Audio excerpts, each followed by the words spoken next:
Cécile Lombard, directrice des ressources humaines du Conseil d'État.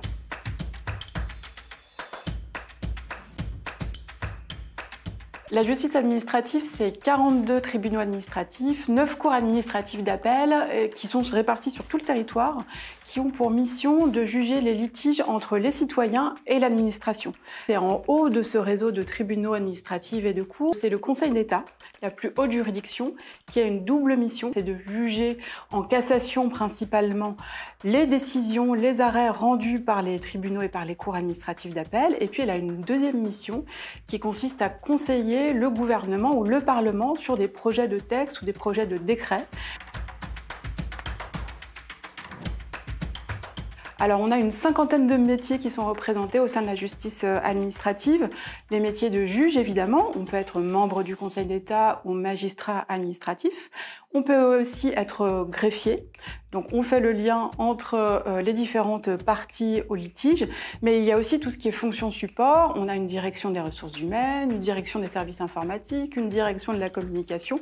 Donc, des métiers très, très divers. Et puis, on accueille aussi très régulièrement des stagiaires, plusieurs centaines par an. Et puis, des apprentis également sur toutes les fonctions.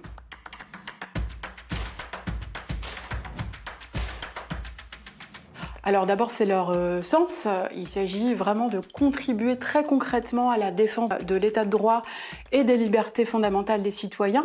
Après, pour les agents qui souhaiteraient rejoindre la justice administrative, ce que je voudrais dire, c'est qu'on a des conditions de travail qui sont bonnes, voire très bonnes. Vous serez dans des collectifs de travail très engagés et très soudés. On offre aussi des perspectives de carrière très attractives en termes de mobilité, de promotion. Et puis, on propose aussi des formations en interne pour se développer ses compétences sur son métier ou pour se développer professionnellement. Et puis, on est aussi un employeur très engagé en matière d'égalité professionnelle entre les femmes et les hommes ou en matière de lutte contre les discriminations.